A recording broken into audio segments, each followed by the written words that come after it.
Today, on the Coco App channel, we're taking you behind the scenes of entrepreneurship.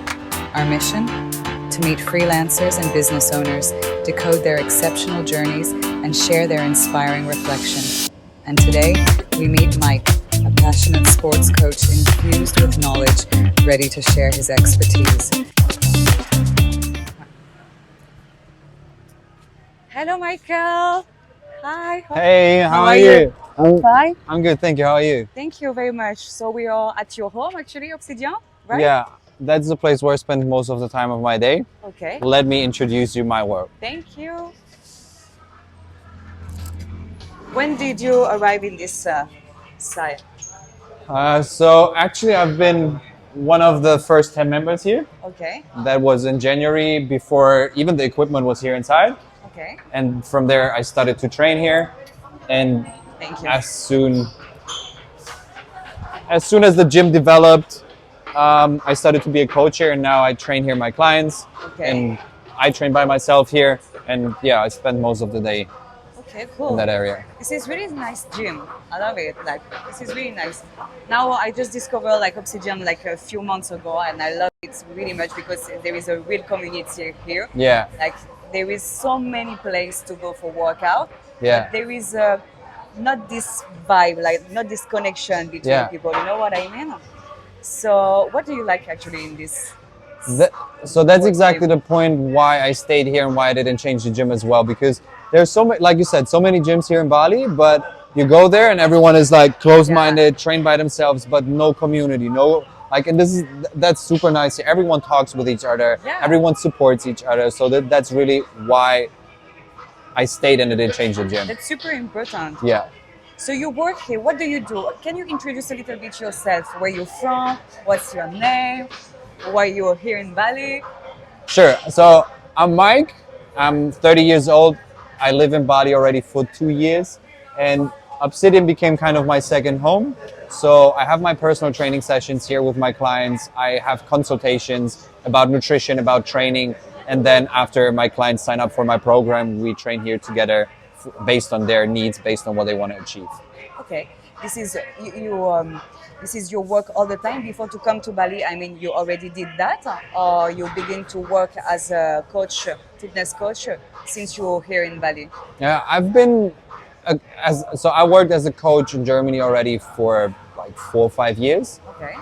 Then I started to develop my online business as well as a personal trainer or as an online coach. Okay. And then once I came here to Bali, I had the opportunity here to work with people in person, to be in that amazing environment, and Yeah, that's how I that's started to be a coach in Bali.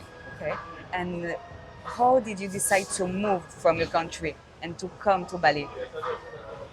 It's a very long story, but long story short, I didn't want to live in that environment. I didn't like that closed-minded mentality.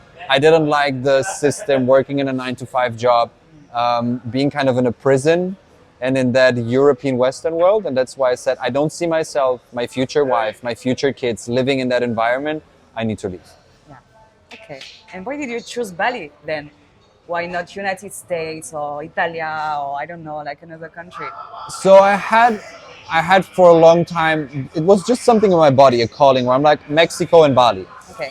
I don't know where it came from. It was like, Mexico is okay, nice, yeah. I wanna live in Mexico or in Bali. And then at some point it was like, okay, where do I go? Bali. And that was basically the decision. Okay, cool. So And yeah. so how you do for working here? How is work when you So actually I don't do marketing in itself. I just train here, do my workout. Once I had my first client here, which was actually my hairdresser. Okay. That was how I met my first client. He's my hairdresser, and he said, "Hey, are you a PT?" I said, "Sure." First client, and since then, people were just watching me. I have seen the value that I have, that I train different, or that I coach different than 90% of the people, and that's why people came to me and were like, "Oh, do you have space? Do you have availability? Is there a chance to be coached by you?" And that's how it started to grow. Okay, so it's more people who around you who saw you train Yeah. other people Yeah. comes to you actually. Yeah, or on my Instagram stories. Yeah. Okay, okay. So you use Instagram to find clients, also, Basically- or they all come to you? So basically, I just post stories of the sessions that we have, and then I got messages. So it's not that I'm marketing it and say like, "Hey, do you want to train with me?" It's more like, "Okay, I just post the sessions, or I post my own workouts, and people see that I'm at Obsidian, and then they just text me like, "Hey, Okay. do you want to?" Do you have maybe like other project around this? Do you want to construct like a new project? Like do like maybe more content on your Instagram to talk about like all your skills, what you learn, because you know a lot of things about food, about healthy life.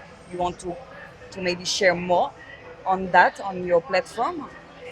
So basically, that was my idea when I came here, but then I got kind of caught a little bit in being a personal trainer. Yeah. And now I switched to, I want to develop my online business. I don't want to be based on one place and only work there. So my project kind of is to grow my online business, to create more content, to bring that value out in like videos, reels, feed posts, whatever, so that people.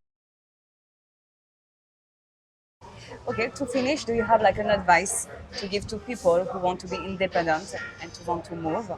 Do you have an advice for them?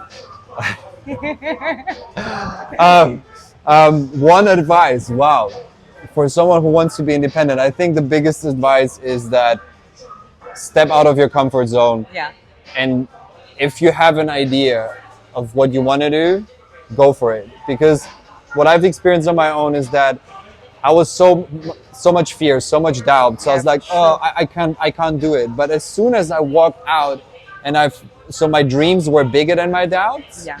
That's where things start to change. And that's why my biggest advice is you will never regret what you've done. You will regret the chances that you didn't take. Exactly.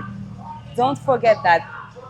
Keep it that in your mind, okay? Thank you very much, Mike, You're for welcome. everything. Thank you. See you. Thank you. See you around. Thank you. Thank you. Perfect.